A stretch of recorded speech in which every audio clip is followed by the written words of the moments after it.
Oke, bismillahirrahmanirrahim. Alhamdulillah para santri sekalian, bagaimana kabarnya? Sehat? Hari ini kita bisa bertemu lagi untuk sama-sama kita belajar apa? IPA. Di semester kedua ini, semester genap ini, ada beberapa pembahasan yang akan kita selesaikan. Salah satunya yang akan kita bahas hari ini adalah tentang suhu dan kalor. Suhu itu apa? Ada yang tahu? Suhu, ada yang tahu apa itu suhu? Tahu nggak?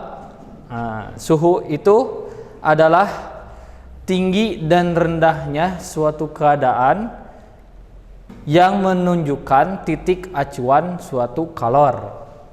Jadi suatu ruangan ada dan tidak adanya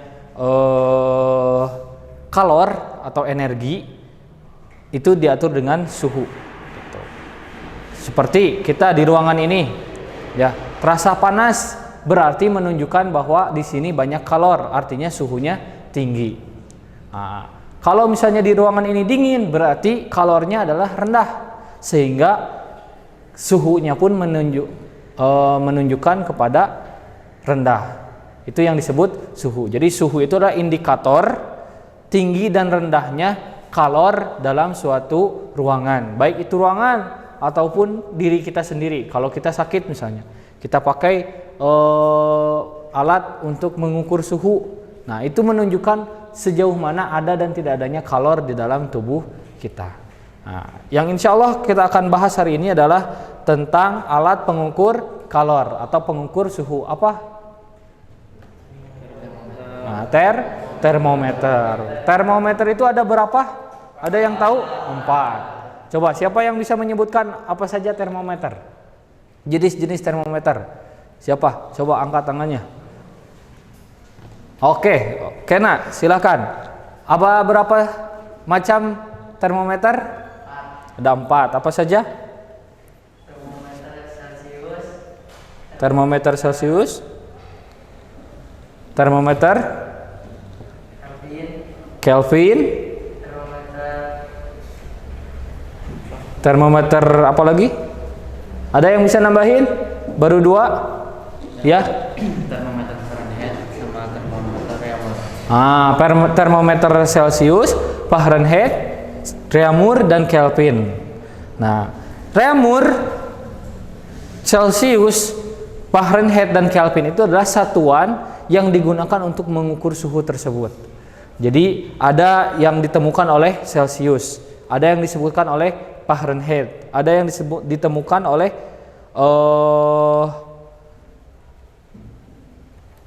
Kelvin.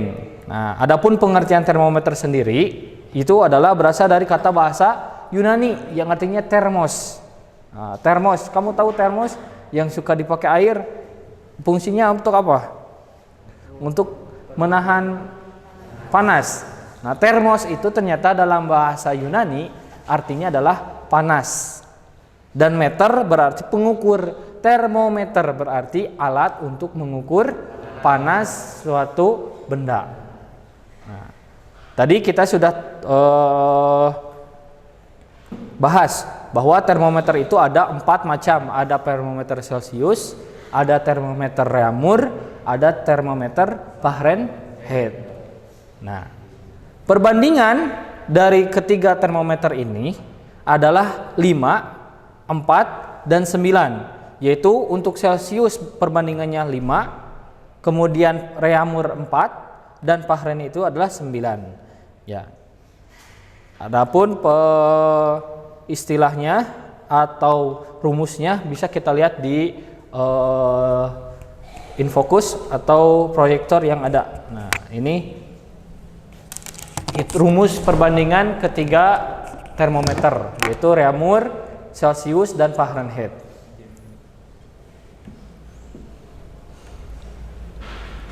Kita lihat hubungan termometer Celcius dengan termometer Kelvin. Nah, ini cara mencari berapa sih termometer Celcius apabila yang kita ketahui adalah termometer Kelvin. Jadi kita mau mengatur suhu dalam bentuk Celcius. Nah, tapi yang kita ketahui adalah dalam bentuk Kelvin. Nah, ini adalah rumusnya, yaitu HT hasil termometernya ditambah 273 Kelvin. Jadi setiap kita mencari Celcius ketika kita memiliki alat termometernya dalam bentuk Kelvin, kita cari saja. Kita ukur dengan termometer Kelvin tersebut, kemudian ditambah 273, maka hasilnya akan menghasilkan termometer hasil suhu dalam keadaan Celcius. Coba kita lihat. Suhu daerah pegunungan menunjukkan 20 derajat Celcius. Jika dinyatakan dalam skala Fahrenheit, berapa skala yang ditunjukkan? Nah, kita ketahui bahwa termometer Celcius adalah 20 derajat Celcius.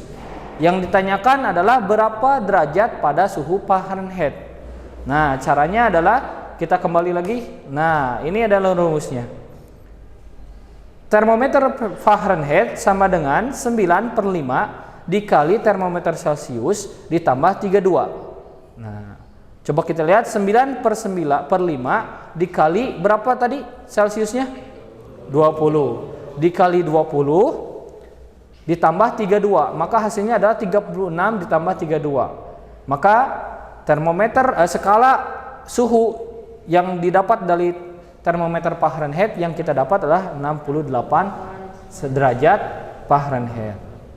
Gitu. Nah, itu sedikit tentang termometer.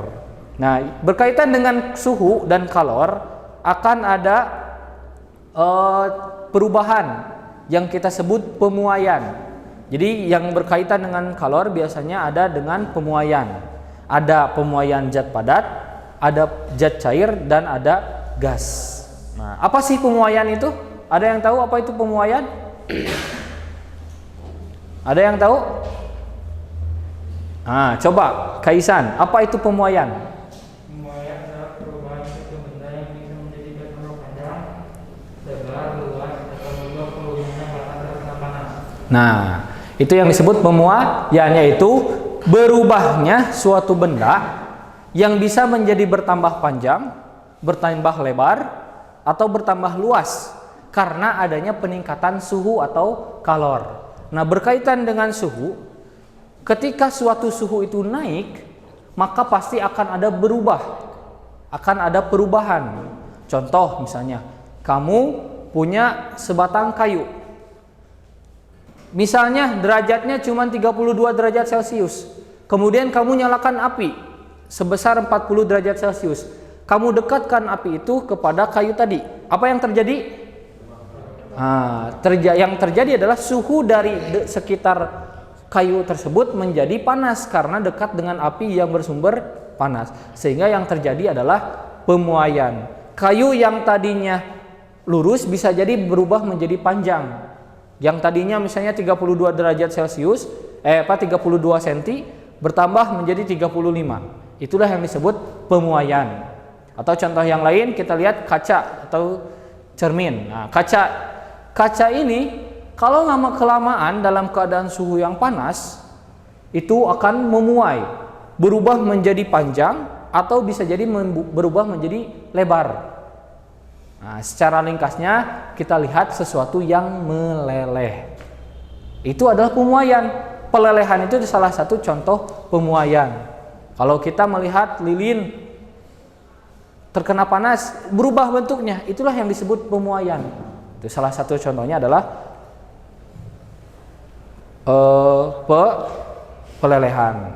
Nah, pemuaian itu berasal dari zat padat. Ada 3 bentuk. Ada memuai panjang, ya, ada memuai luas, ada memuai volume. Jadi dari suatu zat yang padat berubah menjadi panjang karena reaksi pemuaian. Ada juga yang berubah menjadi luas, ya, ada juga yang berubah menjadi lebih besar volumenya. Contoh misalnya kita punya sedotan. Sedotan ini misalnya kita ukur sekitar 8 cm, ya, 8 cm. Kemudian dibuat memuai. Kita panaskan sekitar daerah sedotan ini. Berubah Sedotan ini bisa berubah menjadi panjang, lebih panjang, atau bisa jadi menjadi lebih luas, menjadi gepeng, atau bisa berubah volume, ininya jadi lebar. Lubang sedotan ini menjadi lebar. Nah, itulah pemuaian zat padat. Pemuaian zat padat itu ada 3 jenis, yaitu memuai menjadi lebih panjang, memuai menjadi lebih luas, atau memuai dalam bentuk volume. Besaran atau kapasitas dalamnya menjadi berubah. Entah itu berubah menjadi lebih atau bisa menjadi lebih kurang. Lebih banyak dan bisa jadi lebih kurang. Itulah pemuaian. Nah, ini rumus pemuaian panjang. Delta L atau jumlah pemuaian atau perubahan panjang sama dengan koefisien muai panjang dikali perubahan suhu. Koefisien muai panjang dikali panjang mula dikurangi Ini rumusnya. Delta L sama dengan perubahan koefisien muai panjang dikali panjang mula dikurangi panjang setelahnya dikali delta T atau perubahan suhu. Ini yang ingin kita cari apabila kita mau mencari perubahan panjangnya, yaitu koefisien panjang dikali panjang mula dikali perubahan suhu. Ini kita akan tahu sebelum kita memanaskan ini, kita akan tahu berapa ini akan memanjang, berapa ini akan menjadi memuai. Nah, rumusnya adalah ini. Koefisien muai panjang dikali panjang mula dikali delta T atau perubahan suhu. Nah, ini koefisien muai panjang berdasarkan jenis benda. Kalau ini sudah ditentukan oleh para ilmuwan. Ada aluminium. Koefisien muainya ada 0,000024. Ada perunggu, koefisien muainya adalah 0,000019. Ada besi, granit, kaca, es, baja dan sebagainya. Nah, ada juga muai panjang, muai luas, memuai luas. Tadi luasnya jadi berubah. Nah, rumusnya adalah seperti ini. Ya, koefisien muai luas dikali luas mula dikali perubahan suhu, maka dapat kita ketahui bagaimana perubahan luas dari suatu benda yang dimuaikan. Nah, yang ketiga ada pemuaian volume. Nah, yang selanjutnya tadi pemuaian itu ada 3 jenis, pemuaian zat padat, zat cair, dan zat gas. Nah, ini pemuaian zat cair. Molekul zat cair lebih bebas dibandingkan pada zat padat. Kalau kita lihat, air itu lebih bebas daripada benda atau benda padat. Contoh, kalau kita lihat buku, bentuknya seperti ini. Tapi kalau kita lihat air, bentuknya terkadang berubah-ubah. Kalau kita masukkan air ke dalam mangkok, bentuknya akan menyerupai dengan wadah mangkok tersebut. Kalau kita masukkan ke dalam botol, maka air tersebut akan menyesuaikan dengan botol. Nah, itulah sifat air. Kenapa? Karena molekul zatnya itu lebih bebas. Kalau kita lihat ikatannya itu tidak padat seperti zat padat. Kalau zat air itu ikatannya lebih terlepas antara satu molekul dengan molekul yang lain. Nah, ini perubahan pemuaian zat pada benda cair. Ya.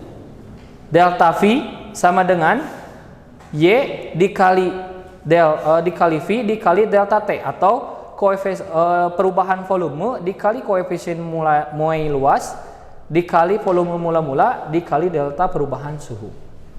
Nah, dan yang ini massa jenisnya. Ini ada beberapa bentuk, ada aseton, parafin, alkohol, air raksa, gliserin dan sebagainya. Gitu. Nah, ini yang terakhir adalah pemuaian gas. Nah, gas ini pemuaiannya ada 3 jenis, ada isotermik, ada isobarik, dan isokorik. Nah, ini persamaan gas ideal yang dinyatakan dalam hukum Boyle-Gay-Lussac. Ya, ini penemunya, namanya itu adalah Boyle dan Gay-Lussac. Nama penemu dari pemuaian pada gas. P1 P1 dikali V1 dibagi T1 sama dengan P2 dikali P2 per T2. P itu adalah pemuaian gasnya, P-nya itu adalah volume gasnya, sedangkan T itu adalah volume atau suhu. Nah, itu pembahasan tentang suhu. Bagaimana, dapat dipahami? Ada yang mau ditanyakan sedikit? Oke, karena tidak ada, untuk pertemuan hari ini kita sudahi. Mudah-mudahan apa yang tadi disampaikan bisa dipahami. Nanti silahkan buka buku paketnya, kerjakan halaman 13 tentang perubahan suhu dan kalor. Itu mungkin. Setelah ini kita akan evaluasi di pertemuan selanjutnya. Assalamualaikum warahmatullahi wabarakatuh. Waalaikumsalam warahmatullahi wabarakatuh. Oke, syukran.